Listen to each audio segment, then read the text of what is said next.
Bocah 9 tahun di Ngawi tewas tenggelam di sungai.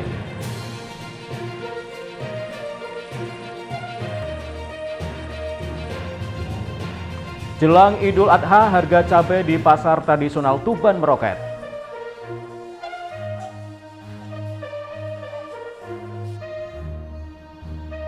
Assalamualaikum warahmatullahi wabarakatuh, pemirsa JTV Bojonegoro. Senang sekali saya Semi Ramadan kembali hadir menjumpai Anda di program Sketsa Penggawaan untuk edisi hari ini. Selain dua informasi utama tadi, kami juga masih memiliki informasi dan juga berita menarik lainnya dari Bojonegoro dan sekitarnya. Pemirsa, mari kita ikuti Sketsa Penggawaan selengkapnya.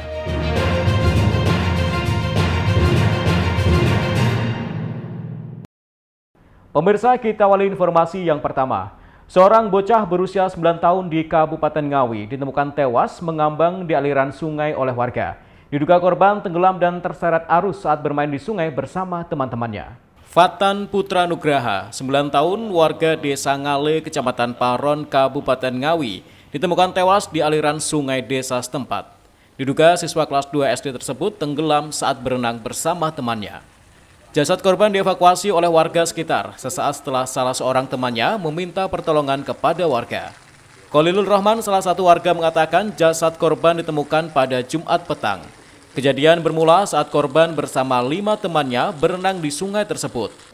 Diduga korban yang tidak bisa berenang ini terseret arus dan terseret di lokasi yang cukup dalam sehingga membuat korban tenggelam. Kemudian si Fatan korban itu berenang berenam sama kawan-kawannya sebelum sholat Jumat. Ada orang tua di sini cari rumput, ngasih informasi ke teman-teman untuk pulang, teman-teman yang berenang itu. Akhirnya pulang dia. Selesai Jumatan sekitar jam 2 siang, anak-anak itu kembali lagi untuk berenang sama kawan-kawannya. Berenam lagi. Akhirnya yang 4 itu karena ada kegiatan permainan lain pulang. Menyisakan 2 orang termasuk si korban. Kawannya yang selamat mengetahui si korban ini tenggelam, dia minta bantuan ke lingkungan warga. Kurang lebih dari lokasi sini sekitar 400 meter. Ketemu yang namanya Pak Aris, penjual kentaki. Akhirnya Pak Aris meluncur ke TKP, melihat kondisi korban sudah terlungkup dan mengambang. Badan korban lumayan gede, akhirnya dia minta tolongan sama orang lewat. Nah, setelah itu orang lewat mau berhenti, diangkatlah jenazah itu naik ke pelataran itu, Pak. Tanggul itu ya? Ya, di tanggul itu. Setelah dicoba untuk dikeluarkan air yang masuk di perutnya, sudah dilakukan sama teman-teman, ternyata tidak membuahkan hasil. Akhirnya dibawalah korban itu ke klinik perkiraan 300 meter dari lokasi sini. Dimungkinkan korban itu meninggal di lokasi di sungai ini. Berenang kayaknya belum mahir untuk berenang. Itu loh. Cuma sama teman-temannya karena rame-rame, teman-temannya turun dia ikut turun itu aja. Kedalaman berapa nih, Pak? Perkiraan? Kalau yang sini perkiraan 2,5 meter ini, yang pas tengah itu. Sungainya kan mengerucut seperti ini. Korban masih anak-anak ya, Pak? Masih anak-anak sekitar 9 tahun. Upaya pertolongan pertama juga sempat dilakukan oleh warga namun tidak membuahkan hasil. Korban selanjutnya dibawa ke klinik kesehatan yang ada di desa setempat. Hingga akhirnya korban dinyatakan telah meninggal dunia. Jumatan itu main ke sungai, kan biasanya main-main ke situ bersama 2 orang temannya. Setelah main di sana, akhirnya yang satu itu tahu temannya tidak bisa berenang, minta tolong ke orang. Teman saya tenggelam gitu. Terus kemudian ditolong, ternyata sudah dibawa ke kebetulan dekat klinik, sudah tidak tertolong lagi. Saya sudah evakuasi. Masih anak-anak korban? Masih anak-anak. Siswa SD? Ya? Siswa SD? Siswa SD. Namanya anak semua ya? Anak semua. Polisi yang tiba di lokasi kejadian juga telah melakukan olah TKP. Pihak keluarga juga telah menerima kejadian tersebut sehingga jenazah korban selanjutnya dibawa ke rumah duka dan dimakamkan di tempat pemakaman umum desa setempat. Ito Wahyu, JTV Ngawi. Beralih ke berita lainnya, menjelang perayaan Hari Raya Idul Adha, harga sejumlah bumbu dapur di sejumlah pasar tradisional di Kabupaten Tuban merangkak naik. Kenaikan tertinggi terjadi pada komoditas cabai keriting dan cabai merah besar yang naik rata-rata Rp10.000 per kilogramnya. Kondisi ini membuat hasil penjualan semakin sepi. Menjelang Hari Raya Idul Adha, harga bumbu dapur di sejumlah pasar tradisional Kabupaten Tuban merangkak naik. Kondisi tersebut salah satunya seperti terpantau di Pasar Baru Jalan Gajah Mada Tuban pada Sabtu pagi. Kenaikan tertinggi terjadi pada komoditas cabai keriting dan cabai merah besar yang mengalami kenaikan hingga Rp10.000 per kilogram. Cabai merah besar yang sebelumnya dijual Rp45.000 per kilogram, kini naik menjadi Rp60.000 per kilogramnya. Lalu cabai keriting yang sebelumnya dijual Rp40.000 per kilogram, kini naik menjadi Rp52.000 per kilogram. Sementara itu harga cabai rawit merah dan hijau kini berada di harga Rp25.000 hingga Rp30.000 per kilogram. Selain cabai, kenaikan juga terjadi pada harga kemiri. Kemiri yang sebelumnya dijual Rp40.000 per kilogram, kini naik menjadi Rp45.000 per kilogram. Menurut para pedagang, kenaikan bumbu dapur ini terjadi sejak sepekan terakhir. Kondisi ini membuat penjualan para pedagang semakin sepi. Idul Adha ini yang naik harga apa biasanya? Cabai keriting sama TW. Oh, yang cabai besar itu Pak? Iya.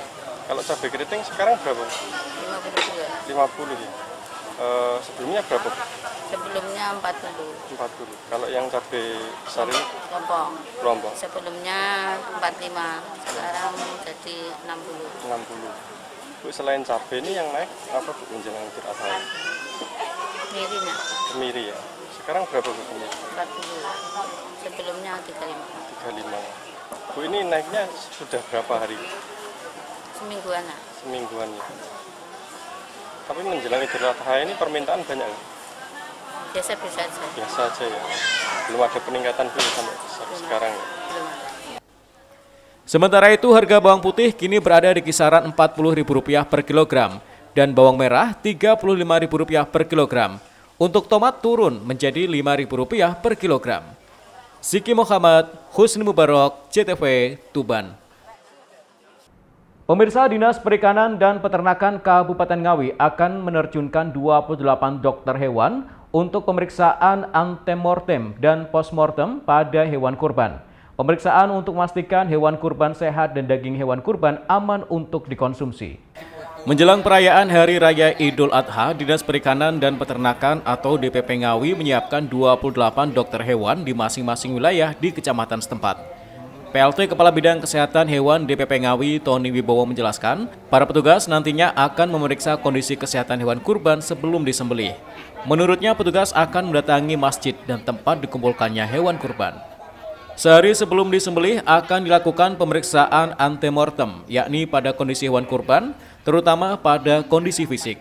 Selanjutnya, saat pelaksanaan penyembelihan hewan kurban juga akan dilakukan pemeriksaan postmortem pada bagian organ dalam seperti hati dan lain sebagainya. Hal ini dilakukan untuk memastikan kondisi hewan kurban layak untuk dikonsumsi. Namun, jika ditemukan penyakit seperti cacing, maka disarankan untuk organ dalam itu disingkirkan atau tidak dikonsumsi.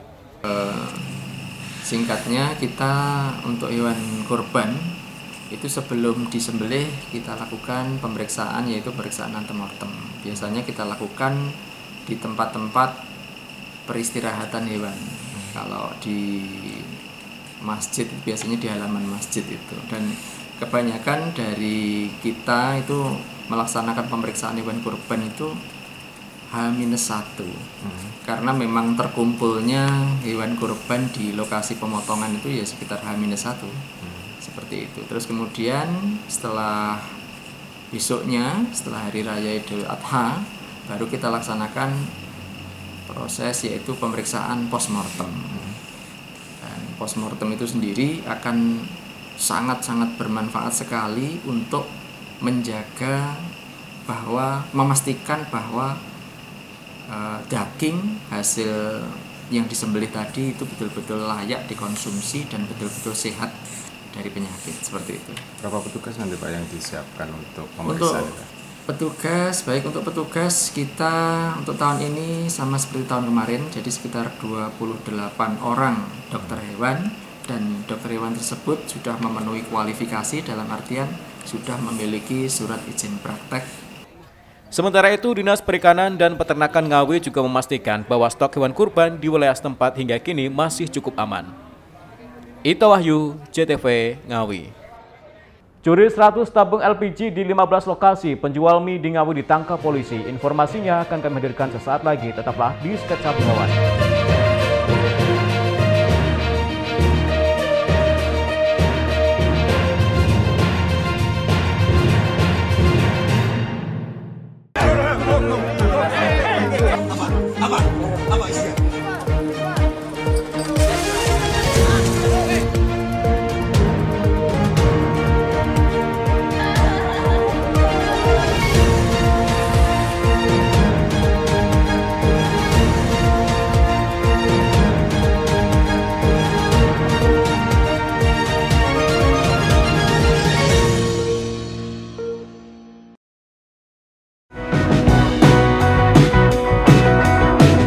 Halo warga Tuban, telah dibuka pendaftaran petugas pemutakhiran data pemilih atau Pantarli, pemilihan gubernur dan wakil gubernur, serta bupati dan wakil bupati tahun 2024 Kabupaten Tuban. Berikut syarat dan dokumen pendaftaran petugas pemutakhiran data pemilih, pemilihan serentak tahun 2024 Kabupaten Tuban.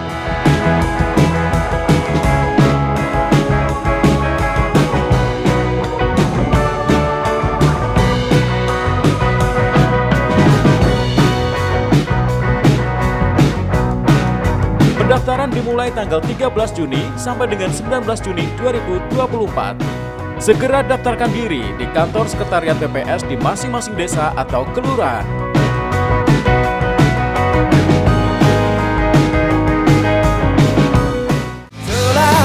Halo warga Bojonegoro, berikut jadwal pembentukan petugas pemutakhiran data pemilih, pemilihan gubernur dan wakil gubernur, serta bupati dan wakil bupati tahun 2024 Kabupaten Bojonegoro.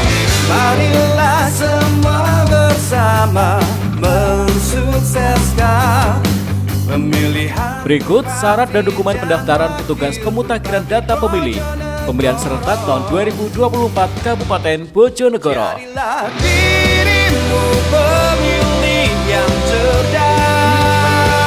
Pendaftaran dapat dilakukan di kantor sekretariat PPS di masing-masing desa atau kelurahan.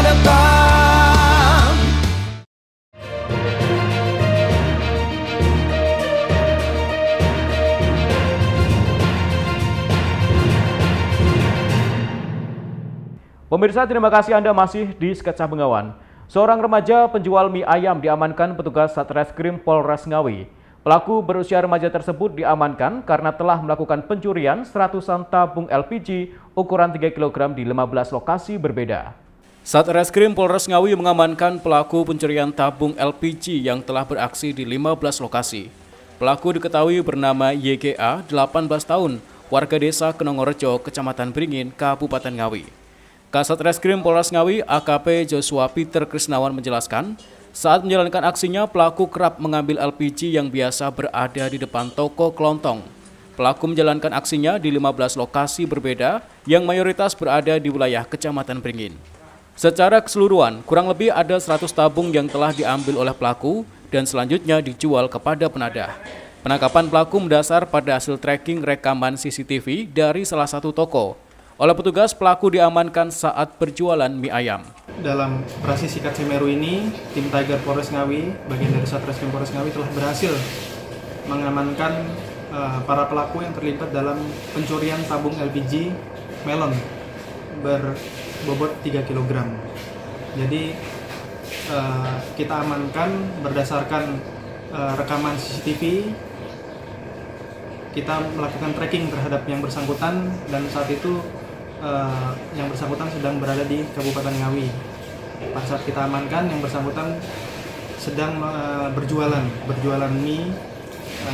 Lalu dengan sergap tim Tiger Polres Ngawi mengamankan dan menginterogasi yang bersangkutan. Dari keterangannya tersebut, kemudian kita dapatkan bahwa yang bersangkutan telah menjual barang-barang yang berhasil dia curi kepada penadah, dan kita telah berhasil mengamankan sebanyak 26 tabung LPG berbobot 3 kg. Dari hasil pemeriksaan sementara ini diketahui yang bersangkutan telah melakukan aksinya di sebanyak 15 TKP. yang terkonsentrasi pada Kecamatan Beringin. Namun tidak menutup kemungkinan hasil pemeriksaan nanti bisa berkembang, mungkin ada TKP-TKP lain yang akan terungkap.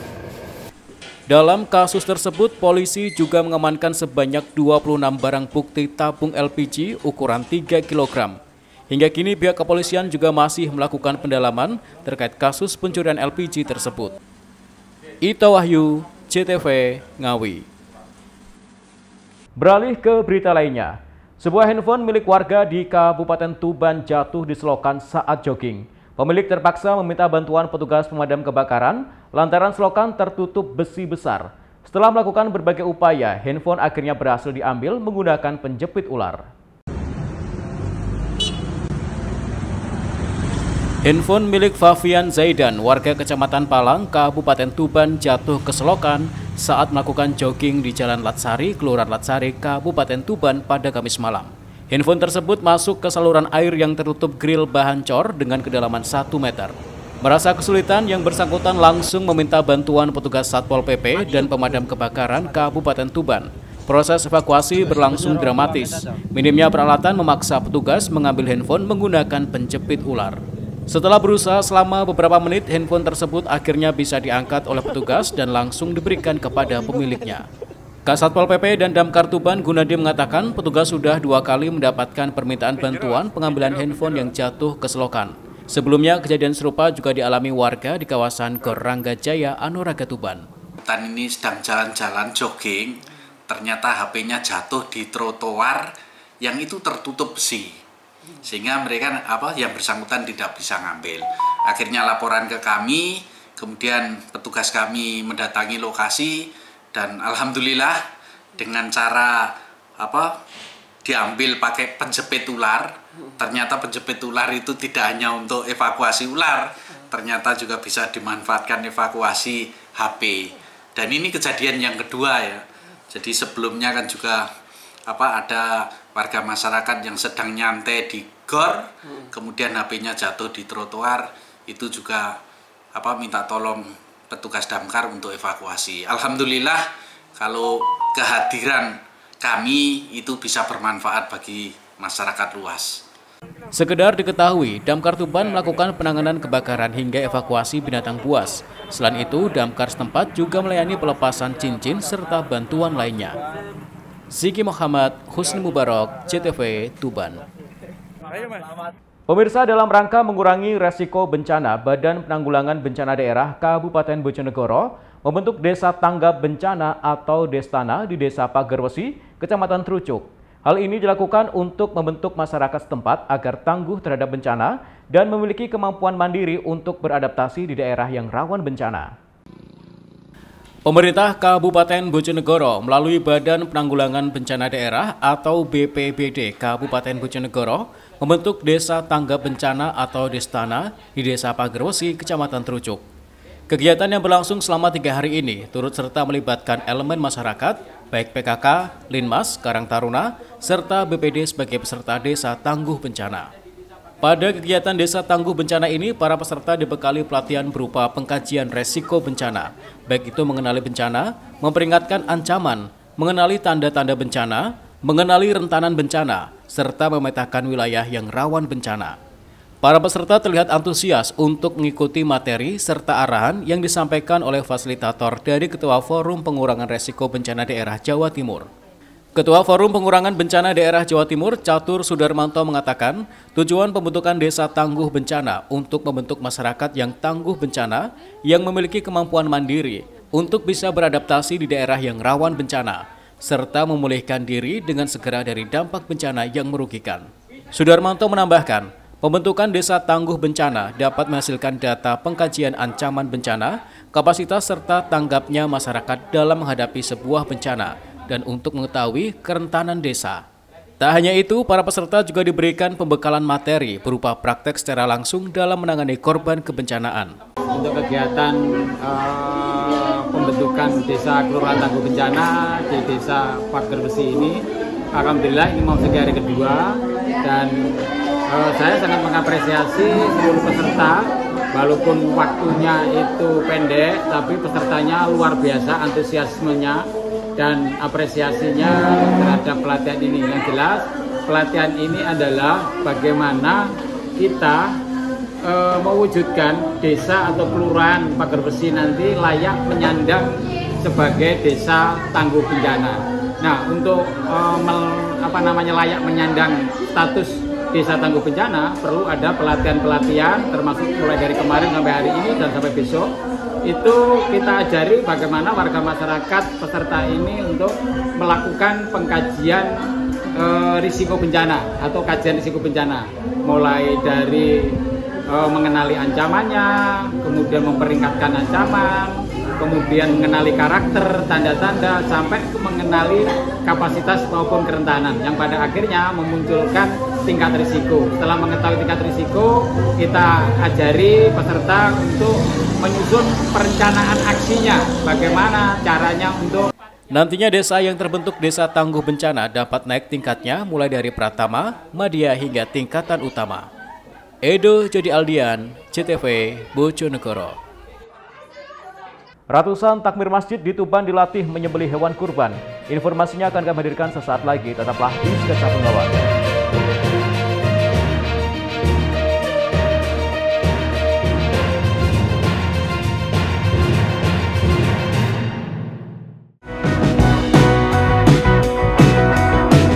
Halo warga Tuban. Telah dibuka pendaftaran petugas pemutakhiran data pemilih atau Pantarlih, pemilihan gubernur dan wakil gubernur, serta bupati dan wakil bupati tahun 2024 Kabupaten Tuban. Berikut syarat dan dokumen pendaftaran petugas pemutakhiran data pemilih, pemilihan serentak tahun 2024 Kabupaten Tuban.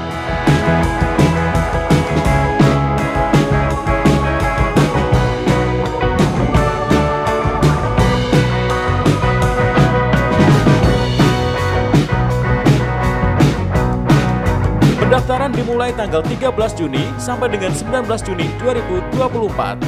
Segera daftarkan diri di kantor sekretariat PPS di masing-masing desa atau kelurahan.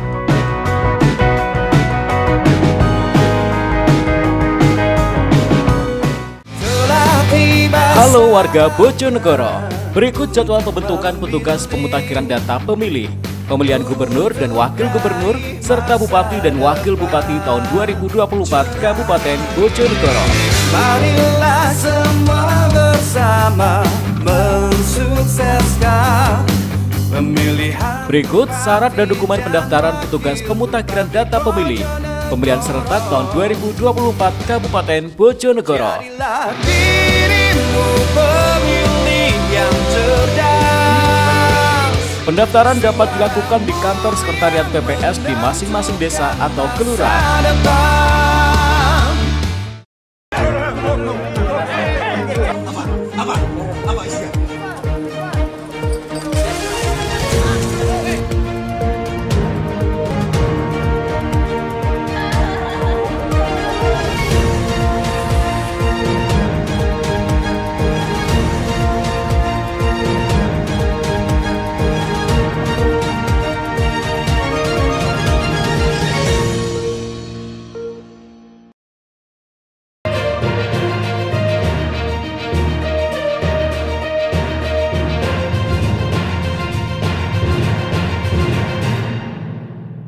Pemirsa, terima kasih Anda masih di Sketsa Bengawan. Jelang Idul Adha, ratusan takmir masjid di Kabupaten Tuban mendapat pelatihan menyembelih hewan kurban. Tak hanya diajari teknik menyembelih hewan secara syar'i, peserta juga dibekali cara memotong daging serta pengemasannya. Harapannya masjid-masjid memiliki juru sembelih terlatih, sehingga pelaksanaan Idul Adha dapat menghasilkan daging yang halal dan berkualitas. Beginilah suasana pelatihan juru sembelih halal atau juleha di Rumah Potong Hewan Rumaninsia, Kabupaten Tuban. Pelatihan gratis yang digelar Dinas Peternakan setempat ini diikuti sebanyak 400 orang panitia Idul Adha, perwakilan dari 50 masjid. Setelah mendapat pemaparan teori teknik penyembelihan secara syar'i, para peserta diajak praktik langsung terhadap hewan hidup, yaitu sapi dan kambing. Diawali dengan cara memegang pisau, lalu teknik merebahkan hewan tanpa menyakiti, menentukan urat leher yang harus dipotong, serta menyembelih secara cepat dan tepat. Tak berhenti sampai di situ, para peserta juga dilatih untuk menangani hewan usai disembelih. Di antaranya, teknik menguliti. memisahkan jeroan dengan cara mencucinya sampai bersih. Terakhir, ditutup dengan teknik pemotongan, pengolahan, serta penyimpanan daging kurban agar tahan lama. Pelatihan juru sembelih halal ini digelar sebagai persiapan Hari Raya Idul Adha 1445 Hijriah. Harapannya, masjid-masjid memiliki juru sembelih terlatih, sehingga pelaksanaan Idul Adha dapat menghasilkan daging yang halal dan berkualitas. Kita melakukan bimtek juru sembelih halal dan penanganan daging menjelang Hari Raya Idul Kurban 1445 Hijriah. Jadi yang hari ini itu adalah khusus untuk praktek persiapan penyembelihan hewan kurban, terus besok kita laksanakan bimteknya. Jadi kita praktek ini itu mulai dari persiapan ternak kurbannya ya. Jadi tadi pengamatan dari ternak yang akan dilakukan penyembelihan sampai di proses penyembelihannya. Diikuti berapa orang, dari mana saja? Ya, jadi pesertanya ini sejumlah 400 orang ya. Pelatihan ini disambut antusias oleh para peserta. Banyak ilmu yang mereka dapatkan, sebab mayoritas kemampuan menyembelih hewan dipelajari secara otodidak. Selain sangat bermanfaat secara pribadi, ilmu yang diperoleh dapat diaplikasikan untuk membantu masyarakat saat pelaksanaan Idul Adha nanti. Terkait dengan pelatihan Juleha, juru sembelih halal, yang awalnya kami hanya menggunakan teori-teori klasik, ternyata di sini kami mendapatkan ilmu-ilmu baru yang nantinya bisa kami praktekkan ketika pelaksanaan kegiatan Idul Kurban di tempat kami. Jadi sekali lagi kami mengucapkan terima kasih yang sebesar-besarnya, dan bagi kami ini sangat bermanfaat sekali. Terima kasih. Melihat antusias peserta, pelatihan Juleha serupa rencananya akan menjadi agenda tahunan. Selain persiapan Idul Adha, program pelatihan ini diharapkan mampu melahirkan para juru sembelih halal. Ziki Muhammad, Husni Mubarak, CTV, Tuban. Sementara itu, ribuan hektar lahan pertanian di Kabupaten Nganjuk mulai ditanami bawang merah pada awal musim kemarau tahun ini.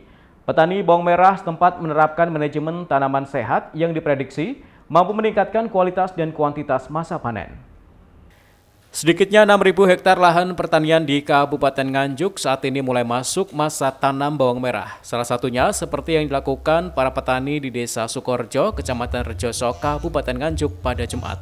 Di area Gaboktan Luru-Luhur di desa setempat ada sebanyak 146 hektar lahan sawah yang sudah mulai ditanami bawang merah. Tahun ini Luru-Luhur menerapkan manajemen tanaman sehat atau MTS, program dari pemerintah Provinsi Jawa Timur sebagai upaya proteksi bawang merah dari serangan hama. Penyemprotan pupuk organik ramah lingkungan dilakukan lewat udara melalui drone. Ketua Gaboktan Luru-Luhur Desa Sukorejo, Akad, mengatakan program MTS bisa dijalankan petani bawang merah di desa setempat bisa membuat aman bagi tanaman dan aman untuk dikonsumsi. Hektar 15 ton per hektar sampai 20 ton per hektar. Di sini nanti kita kaji bersama yang mana yang cocok untuk pengembangan berikutnya. Di sisi lain juga didampingi dengan adanya proteksi tanaman dengan menggunakan agen hayati, diantaranya Pseudomonas fluorescens, PGPR, ada juga Likani dan yang lain dalam rangka agar pertanian kita nantinya produksi bawang merah ini lebih aman. Dalam artian aman, ada peningkatan baik secara kualitas maupun kuantitas. Pak, secara keseluruhan Pak, ada berapa ribu hektar Pak di Nganjuk sendiri Pak? Kalau Nganjuk saat ini kurang lebih antara 6.000 hektar lah untuk saat ini Nganjuk. Untuk sentra di Gaboktan kami saat ini adalah kurang lebih 146 hektar. Sementara itu, Asisten Perekonomian dan Pembangunan Jawa Timur, Joko Irianto, mengatakan produksi bawang merah di Jawa Timur meningkat 3% dibanding tahun lalu, dengan capaian panen sebanyak 484.000 ton. Hadirin yang saya hormati, Nganjuk merupakan produsen bawang merah terbesar di Jawa Timur, disusul Probolinggo dan kabupaten yang lain. Saya mengapresiasi dengan pelaksanaan kegiatan manajemen tanaman sehat bawang merah yang diterapkan di Nganjuk ini. Menerapkan manajemen tanaman sehat atau MTS pada bawang merah perlu dilakukan, karena untuk mendapatkan produksi yang baik maka perlu dimulai dari sesuatu yang sehat, mulai tanahnya, tanamannya, bahkan pasarnya. Kendala yang dihadapi dalam budidaya bawang merah cukup besar, mulai dari penanamannya, pemeliharaannya sampai hingga pasarnya. Penerapannya harus dilakukan melalui pendekatan yang terencana, komprehensif, integral, dan berkelanjutan yang meliputi semua aspek, baik ekologi, ekonomi, maupun sosial. Para petani berharap pemerintah menjaga harga bawang tetap stabil, sehingga jika masa panen raya, para petani bisa menikmati hasil jerih payah yang mereka kerjakan selama masa tanam. Ahmad Sarwani, JTV, Nganjuk. Pemirsa, informasi tadi sekaligus mengakhiri sketsa Bengawan untuk edisi hari ini. Jangan lupa follow akun sosial media kami di bawah ini. Kirimkan kritik dan saran Anda ke alamat email kami jtvbojonegoro@jtv.co.id. Terima kasih atas kebersamaan Anda. Saya Semi Ramadan bersama kerabat kerja yang bertugas pamit dari hadapan Anda. Wassalamualaikum warahmatullahi wabarakatuh. Salam JTV Bojonegoro.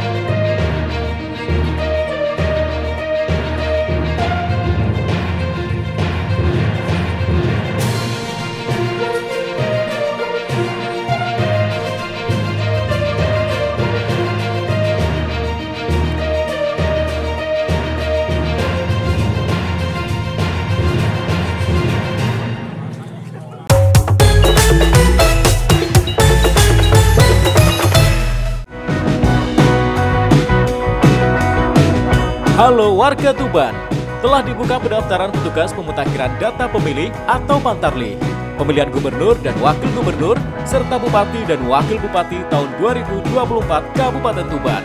Berikut syarat dan dokumen pendaftaran petugas pemutakhiran data pemilih, pemilihan serentak tahun 2024 Kabupaten Tuban.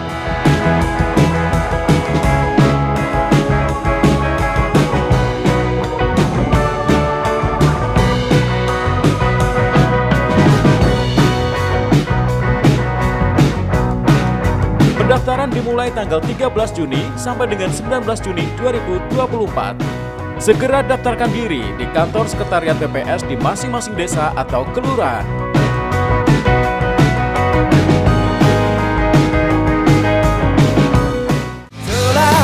Halo warga Bojonegoro, berikut jadwal pembentukan petugas pemutakhiran data pemilih, pemilihan gubernur dan wakil gubernur, serta bupati dan wakil bupati tahun 2024 Kabupaten Bojonegoro. Marilah semua bersama mensukseskan pemilihan. Berikut syarat dan dokumen pendaftaran petugas pemutakhiran data pemilih, pemilihan serentak tahun 2024 Kabupaten Bojonegoro. Jadilah dirimu pemilih yang cerdas. Pendaftaran dapat dilakukan di kantor sekretariat PPS di masing-masing desa atau kelurahan.